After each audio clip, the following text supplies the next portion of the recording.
All right. Welcome back. Episode 50. We got a room full. It's 50. That's crazy. Episode 50, and we've got 5 people in here. Wow. Okay. It's a bit of a bittersweet episode. But I'll let Binger kind of take that part. Yeah, but we'll get into that later. Before we do, so just for Jeremy, episode 50. This was not my this was Keith. I don't know. Yeah. I don't know where this came from. I but figured Jeremy needs to get one of these in there. Yeah. number 50, David Robinson. You don't know who David Robinson is? I vaguely do, Oh, but boy. The Admiral. I know who David Robinson is. The Admiral, man. Yeah. The Admiral, Two is, NBA the Admiral guys. is good. You know, there's a lot of those YouTube videos going around right now that such and such was a problem, even though he wasn't actually that good. David Robinson highlights, though, you can watch those. That dude was legit. all right. He was good, and he led San Antonio to a lot of championships. I think he was chiseled out of stone, too. Yes. Like, that guy was just. Well, he was a cut. Naval Academy guy, Naval right? Academy Yeah. guy, one of the best centers in the league historically. I mean, Yeah. he had a lot going on. That dude's legit. All right. Does Lisa know who he is? Not a chance. Again, nothing add to this conversation from my side. Yeah, we're gonna have to come up with some non-sports trivia, I think, in the Yeah, future. a little we bit, are. too. We have. Well, the numbers are getting thin real fast anyway. Yeah. We are. Okay. So you start hitting linemen. Jeez, no one's gonna know who that is. I mean, I tried it with some fun facts at some point. Yeah. Well, Tyler did too, but we had to just call them facts. Yeah. Next podcast, we'll put Lisa in charge of the trivia. I like that. Sure. All right. So, hot topic. Before we get to the important stuff, we'll do the hot topic. My hot topic for today: post-Liberation Day. Everybody gets a tariff. Right. Okay. So, Whether you want them or not. yeah. So, tariffs feel like the new inflation discussion of 2022, right? I feel like Mhm. we're going to end up talking about this every week for the next, who knows how long it's going to be. But just quick stats. Market since February 19th, which was the all-time high on the S&P 500, the market is down 18.8%. This is as of yesterday's close, so who knows where we'll finish up today. But since Liberation Day, the market is down 12%, which is 3 days. Doesn't seem very liberating. Yeah. Yeah, not Unless yeah. you wanted to liberate you for yourself from the freedom of retirement. Or capital walls. gains. Yeah. Yes, exactly.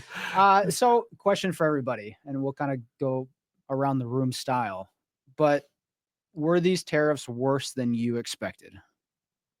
Would you like me to Jeremy? start? Absolutely. Across the board. I did not expect us to get even to implementation phase, to be honest with you. I was one of the chumps who believed that we were doing this as a negotiation ploy, and we still might be, right? But the fact we got to implementation and the level significantly higher than I anticipated, just way higher. Yeah, the 10% across the board was a shocker. Everybody's talking about reciprocal tariffs. You know, if Germany charges 10% on our exports for their vehicles and we charge them 2%, maybe they go to 0 and we go to 0, and I think that would have been a win-win. Now everybody's getting 10%. Even if we didn't trade with you, you're getting 10%. So that was a shocker. Those Penguins really got hit. That was a tough one. I have a little different perspective. You know, I think a lot of people just kind of forgot about tariffs. And, you know, I'm a big will of the people guy, and the people voted in the current administration. And one of the major pillars of his platform was that we feel trade is imbalanced. We feel the U.S. has been treated unfairly. We want more manufacturing to be brought onshore. And I think they meant it, and now they're voted in and they're implementing it. And I think everyone was kind of wishful thinking and hoping that it would just be a negotiating process, you know, to get back where we were. But I don't think it is. I think, you know, there may be some pullback.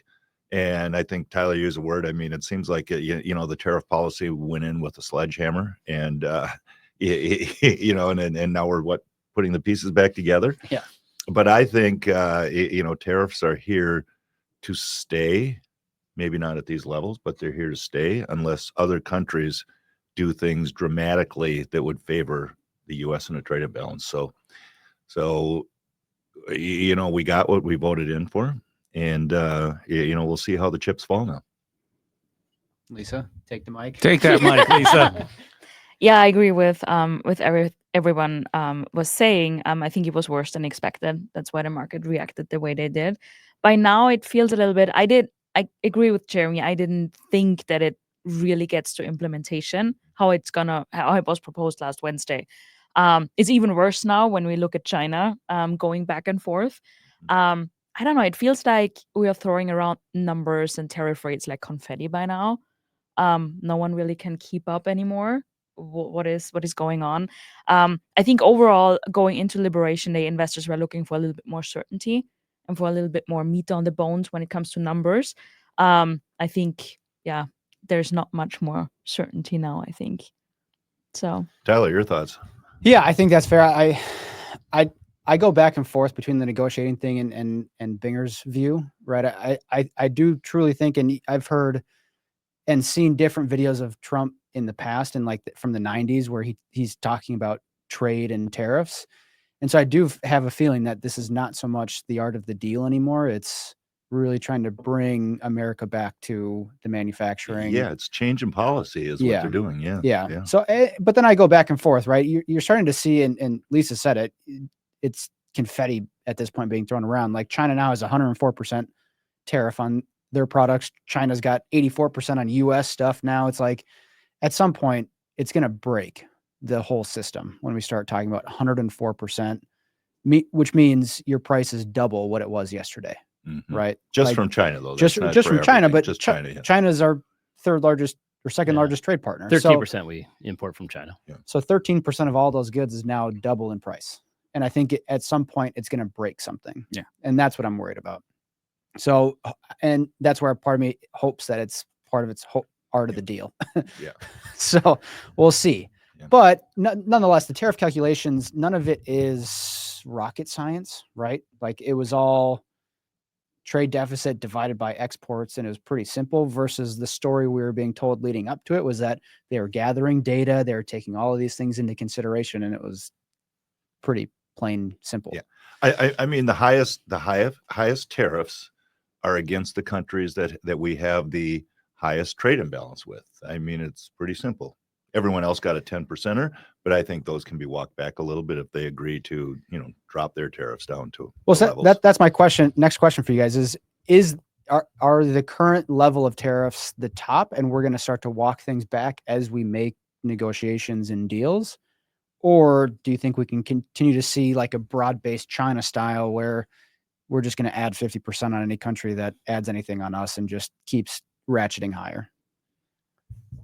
I'll quick start. I think it's still in the camp a little bit of the art of the deal that this is the high point and we start walking them back. I think we haven't seen the first country agree to a deal yet, but there's certainly rumors out there that there's certain Vietnam, like Mike mentioned, I think they got whacked with a 46% tariff, and it's just crazy on, because they export a lot of clothing, retail, and shoes, things like that, but they don't import much. So that's why the huge imbalance. So I think that's going to have to change a little bit. They're going to start maybe buying more military, something like that their imports will go up and get that changed a little bit. But 46% is pretty steep from, they weren't on the tariff list before and go to So 46. do they walk that back at all, or do they keep it like? I think they do over time. I think this is the high point right now. I think China is a one-off or a different situation. I think that's where you're seeing China and U.S. back and forth ratcheting. But I think the rest of them will start getting walked back.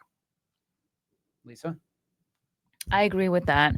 I think there might be, there was also talks with the European Union. They kind of try something similar maybe than China, kind of do back reciprocal tariffs on the reciprocal tariffs.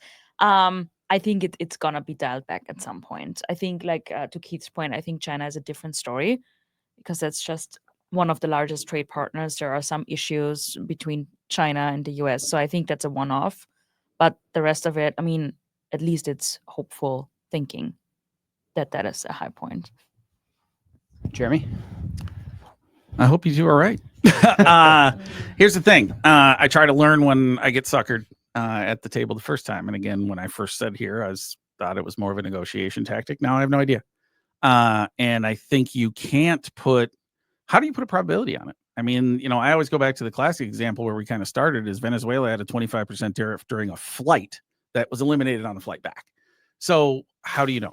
And that's where, that's what the market's telling you right now, right? Is these 6% intraday movements are telling you we don't know. And to put a probability on it right now is just really, really hard to do. So I'm hoping you two are right. I have zero idea if we're at the top. Yeah. Because we know one thing about Trump is he doesn't like to lose face in public, right? So if one person scales, he's not going to back off. He's going to scale up. So the question is will somebody come to negotiate, or will we continue to see these escalations in the public? Yeah. Which would be bad. Banger, do you think so? The same question to you, but since you have a little bit different of a stance, right? You think this is a total change in trade policy. So is this the high point and they'll walk it back, or do you think these are maybe just where they'll be?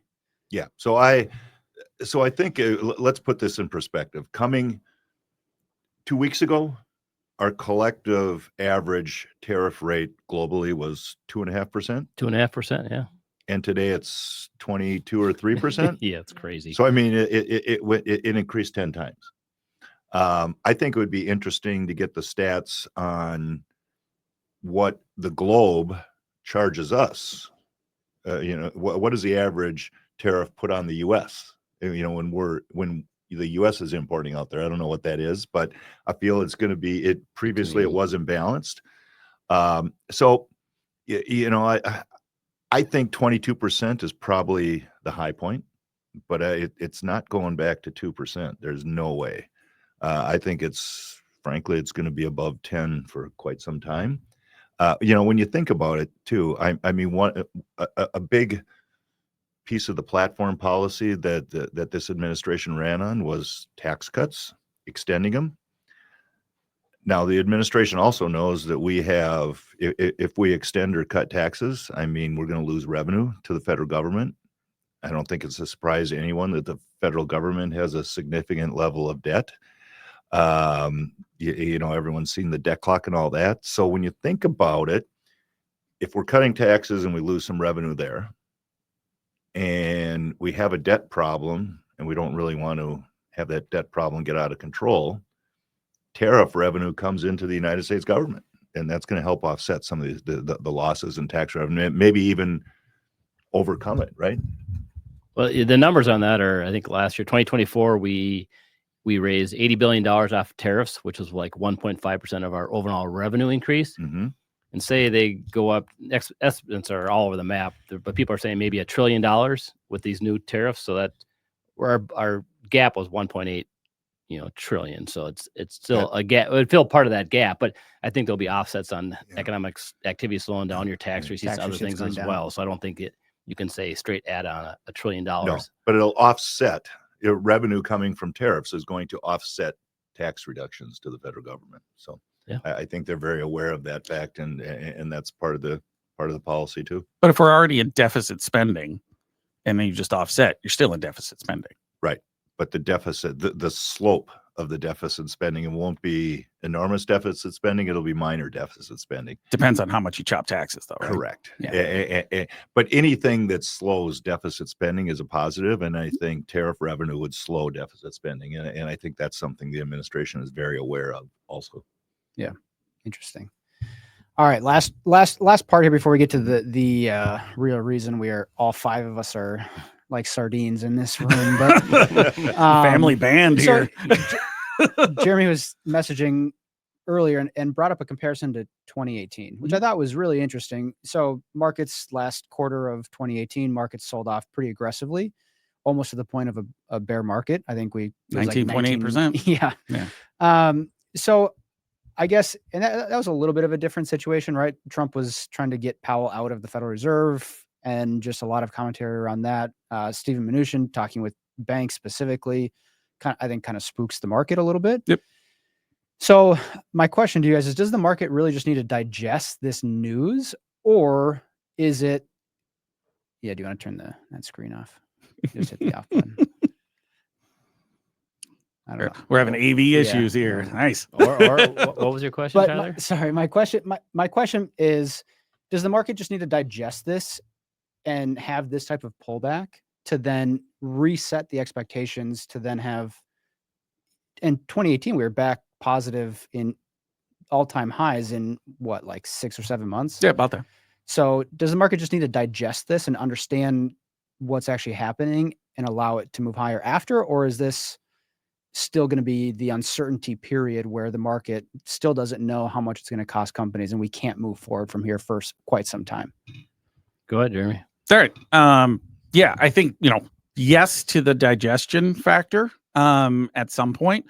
I don't know if we're there yet. We're going to have earnings coming out here in the next couple of weeks, and we're going to find out a lot about what they're going to be able to do. My guess is we're going to see a lot of guidance just saying, we don't know either, man. We can't tell you because we don't know. I think you're going to hear a lot about that.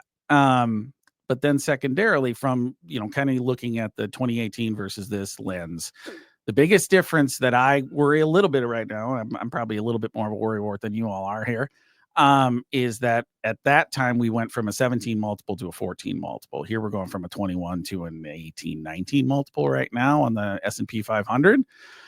True bear market stances are usually in that 13, 14 times multiple. I don't think we get there unless this scale up factor continues to happen, but it's one of the things I'm paying attention Kind to. of sends us into a recession, which could help facilitate, drive that down to that low multiple. Exactly. Right. Yeah. And that's where, if you see, because of this and they say, hey, we're just not spending, we're just not going to do anything right now, we're just in pause mode, then that puts us consumers, puts us into recessionary conditions. Recessionary conditions usually don't end at a 17 multiple, right? They usually end significantly lower than that. And then you rise from there.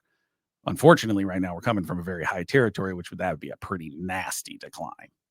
Gangl, I'll let you go. You can be rosier than me. A little bit. I mean, the problem we have, though, is we're entering earnings season in the next few weeks here. And the companies, to Jeremy's point, I don't think if you're a CEO, CFO of a company, you can stand there, especially if you have any import, export. Lisa's darling, Walmart reiterated their guidance. Well, Walmart did. Exactly. I mean, they're the standout. They reiterated their current guidance. They didn't give forward guidance, though, right? So there's a little bit of a distinction there. I think when companies report, obviously they're going to report their earnings, and they came out and said haven't seen any impact, which is great. Yeah, Walmart's got 21 days left of this quarter that they got into. Yeah, so I kind of know. They kind of know exactly. So it's interesting. I do think there's some parallel to 2018. There was the tariffs were an issue. The government employees were going to potentially get laid off, and on strike. That kind of went away. The Powell situation, so that quickly turns. And the point being, I think now is this can quickly change, right? If these countries, we don't have to get that imbalance in today, these trade imbalances, but as long as they agree to make some concessions or things like that, I think that's where we can start walking this back, and the market kind of can take a deep breath. But again, there's volatility. I mean, we could stay there today and wake up tomorrow. There's a new headline, all of a sudden these doubling tariffs on a bunch of countries, and which certainly not market wouldn't welcome. Mike, your thoughts? Well, this group here has a lot of collective experience, some more than others. But I mean, what is that supposed to mean? The two on the end. I lived through COVID. That we're old, Tyler. That means we're old. That's all that means. I'm a millennial with the third economic downturn. I mean, the point being that I'll just speak for myself. I mean, I've seen Black Monday, and I've seen the tech bubble burst and COVID and the financial crisis and all these things where markets and the media and strategists were telling you everything's going to be different this time. This is something new to the market. Well, it's always something new to the market, right? Mm-hmm. And lo and behold, the U.S. economy is extremely resilient. Corporate America is extremely resilient. Consumers find a way to spend. So yeah, we're going to have to shuffle through this. It'll probably slow down growth temporarily in the economy. Corporations will adjust, and they'll be kind of everyone sharing whatever tariffs end up being in place long term.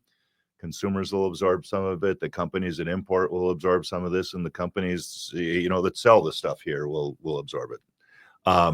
So I just like that resiliency, and I'm a believer that we'll go through this. I mean, there's a lot of people in the market right now who are expecting, what I call a V bottom, where, we went down and then we're going to just go back up as fast as we came down. I don't think that's the case. Usually when something new is introduced to the market, we do go down, and then we have to base. And that basing process, it kind of goes up and down and up and down and up and down. And then finally the adaption period comes in, people accept what's changed, and then we're back to normal and the market starts to grind higher. So I think I think what's corrected so far is kind of where we're going to go down to. I don't think we have a lot more downside, but I think we're going to have to live sideways and base out for a while before we can work our way back up and get more clarity on what's going on out there. Yeah. And I think, to your point, I actually really agree with that quite a bit, but it's usually the component of it usually sets that base and starts to work its way up before everybody feels good, right? Correct. Usually you feel like crap, to be honest with you, Yes, during yes. that period of time when that base kind of happens. If you're waiting for clarity and saying, here are the numbers now, we've got it going forward, you've probably already missed from the market side. So, I mean, we talk a lot about that. The hardest times to invest and buy something and put money in is when there's the most turmoil in the market, but it always turns out to be the best time to do it. So it's just a thought to keep there. Yeah, the most recent example would be COVID, right? When the economy is completely shut down. That's why I'd say this tariff situation is a little bit different. It's more, I would say, self-inflicted, right? So I think it's easier to change on and off or dial it back. Whereas COVID, the economy is completely, going away. Everybody, unemployment was at 15% and worse and worse. And it's like, I think this is a little bit different, that you can change it quickly. Usually things that interject themselves into the market that cause a pullback we're not in control of them. The administration actually is in control of this and can change the ship or right it or do what they need to. We'll see what happens there. Lisa, anything to add?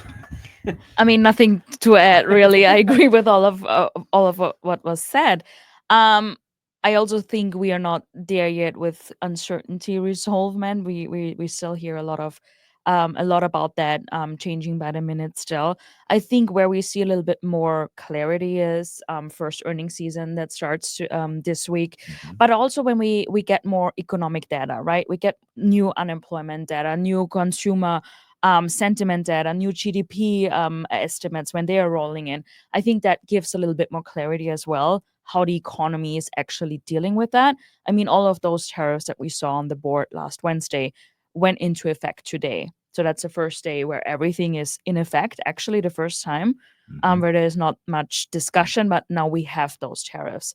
And I think the next couple of weeks, as we are progressing and getting more economic data, I think that can give a little bit more certainty or a little bit more clarity. And I think that is where the market starts to being a little bit more. Yeah. One of the things that I want to reiterate is that the good news is that this group will do podcasts every week to keep you updated on what's going on out there.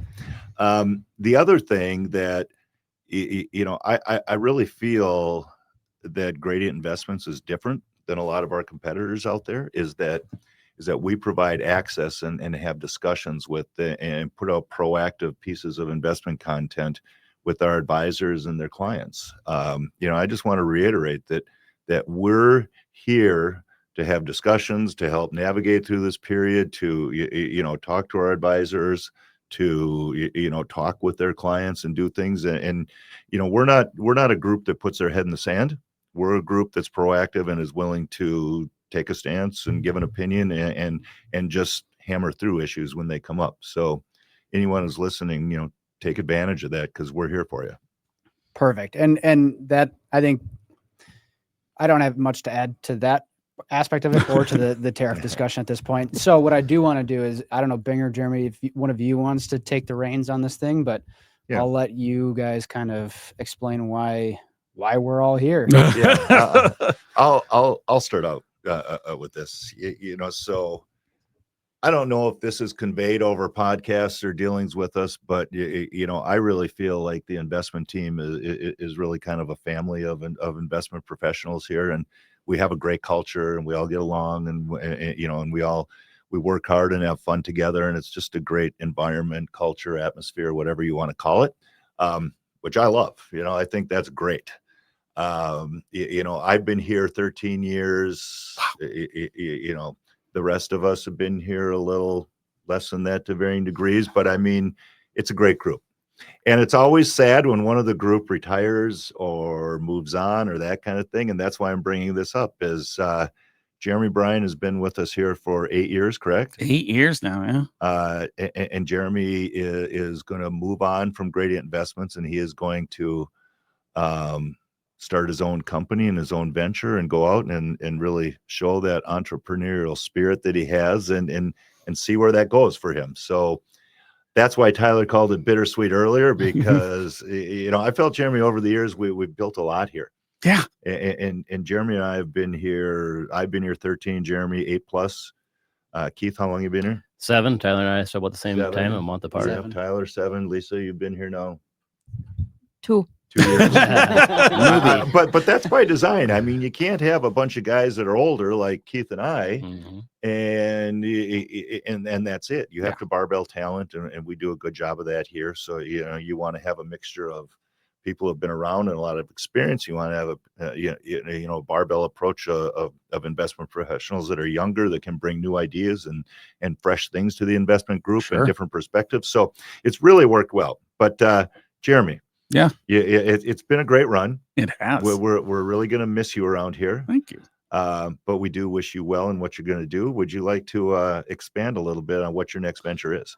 Yeah, I'd love to. First off, I want to start here. Is like, this was fun. This was an absolute blast. There's no ill will at all. This was great. It is absolutely me just saying this beard is getting whiter by the day.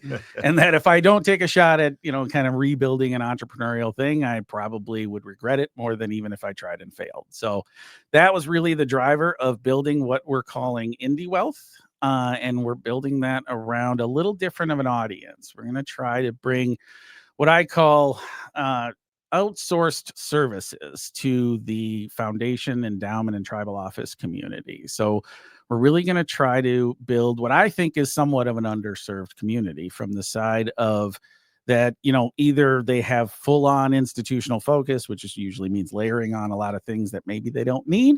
And then secondarily, providing from somebody who's just helping them out on a different thing. So I think really kind of focusing on that mission and what their missions are and understanding what their missions are and building financial products and solutions around that is something I want to give it a shot at. And so that's what I am going to try to build, and the wife is actually going to join me in this venture to try to do all the creative stuff that I have. We've all made fun of me repeated times about being colorblind, right? Yeah.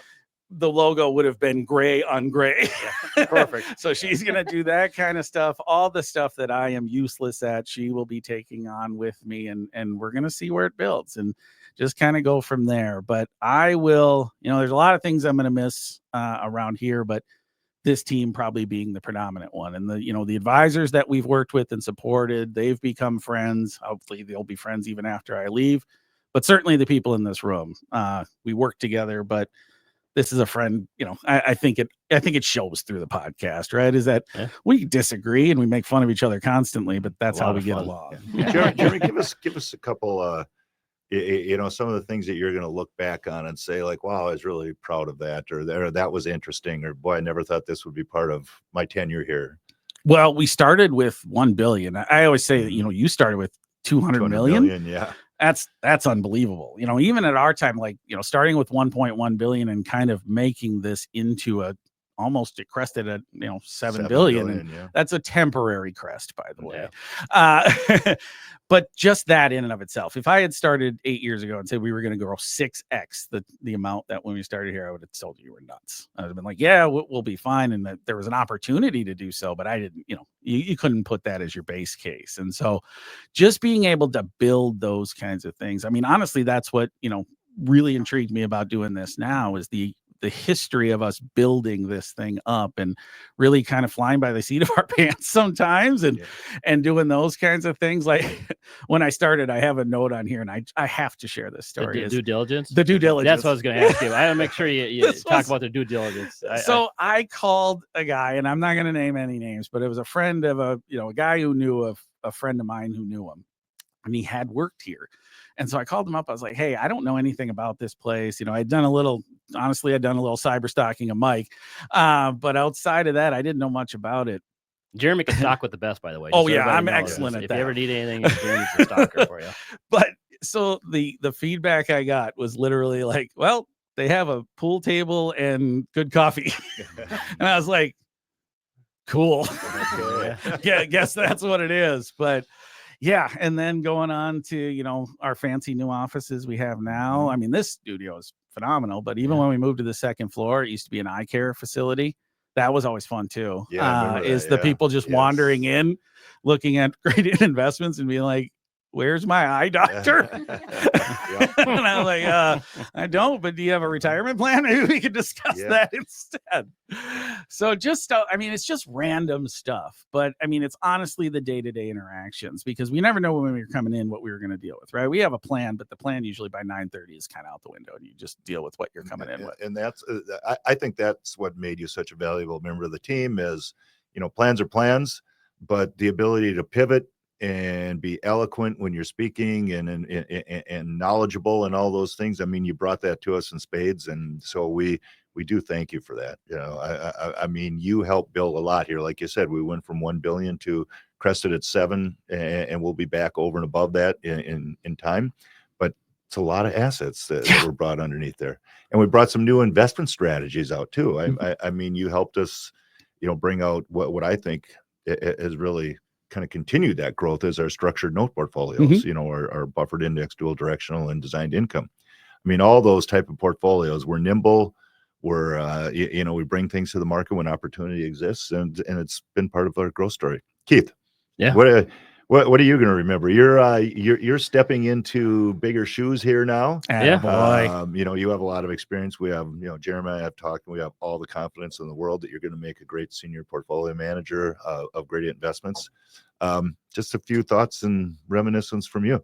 On Jeremy? Yeah. Yeah. Well, the thing I'm going to miss is and we sat next to each other, so it'll be just the day-to-day interaction of, things. The one thing I always kind of made me chuckle is Jeremy is either, like I mentioned earlier, the stalker of anything you want to know. Yeah. He knows he can find out it, or just his research knowledge, not just on investments, but just other stuff. It's crazy. It's like, I don't know what websites or where he's going to, if you're interested in a car, just go ask Jeremy. He'll give you an opinion on what the best car is. If you're, our youngins on the end of the table have been looking for houses. Jeremy's like, you could be part-time real estate agent. I think just throws that hat on because Lisa's got recommendations. She's dialed in, way better than working with a realtor. And then even things like, I was telling him I need we both got hot tubs recently, and he's like, well, you got to get this hot tub warmer. So Jeremy's got all the recommendations for miscellaneous things. So I'm going to miss those a lot. I am a treasure trove of useless information. it's Yeah. like You will Cliff miss Flavor. that about me. Yes, that's going to be That's awesome. That's awesome. Tyler, what just a couple of thoughts on your part here. Yeah, I mean, I don't know if it's gonna be a relief or I'm gonna miss it, but just movie quotes. Yeah. Because I don't watch movies, so I never know what he's talking about. I'm sure I'm gonna miss it a lot. But I think the thing, I came into this business, or at least Gradient, pretty green, I would say, and I'm sure all of you would probably agree with that one. And I kind of just learned under Jeremy. I mean, Keith and Mike as well, but Jeremy was kind of my main sounding board and contact point. So just not having my backbone, if you will, is going to be something that I'm going to miss a lot. All right. Yeah. Lisa, how about you? I agree with Tyler. I mean, I started 2 years ago, pretty, fresh. Yeah, you were a great mentor, and I learned a lot over the last 2 years. And especially also when it comes to speaking, and all of that. I mean, you're a great speaker. And kind of how to bring that over in an easier way, or in a fun way. I kind of, not everything has to be as serious. You can bring a lot of fun in that business without being goofy, right? So I learned a lot there. Goofies. Yeah. that might still that might fit. No, but also like generally like the whole investment process. And I learned a lot about everyone in this room, because everyone thinks a little bit different, and I pick a lot from every single one of you. But yeah, you have been a great mentor, and especially in the beginning, and I just bring that story as well. Before I started, I mean, I'm the only girl on the investment team. And I look a little bit innocent, kind of being, kind of small and look innocent. Deceiving. Anyway, and Jeremy kind of wanted to make sure, sometimes when things are happening, we swear a little bit, and sometimes we that's just just so you know. And I'm like, little do you know. Yeah. Like a sailor over there. Yeah, right. So he was a little bit concerned, and he wanted to make that, kind of, this is normal. But yeah, at this point, I didn't know how fun it actually is working with all of you. And I think, it's still going to be fun. I mean, one of the biggest things, when I think about it, I mean, one of my goals way back was that we had limited resources as an investment department, and we all came out of institutional backgrounds, and we want to institutionalize the investment department as much as possible. And, Jeremy, I think you and I have accomplished this over time. Yeah. That I would stack up this investment department versus anyone out there. Yeah. It has structure, it has knowledge, it has systems, it has unique investment strategies, all those things. And you brought a lot of that there. I mean, your organizational skills and staying on top of things. What I will miss is I've always been a big believer in having an office environment where everyone's an earshot of each other. And I don't know how many times a day, but let's just say more than a few. I'll go, Jeremy, can you come over here? Jeremy, stop over, that kind of thing. So I'm going to miss that when you're gone. And unfortunately, the rest of the group here is probably going to suffer because of that. Thanks, Jeremy. Keith, you're in eye shot too. You're in real trouble. Yeah. One of the things that makes it. Yeah. Yeah. One of the things that makes us great is that we're proactive. We can pivot quickly. We're nimble.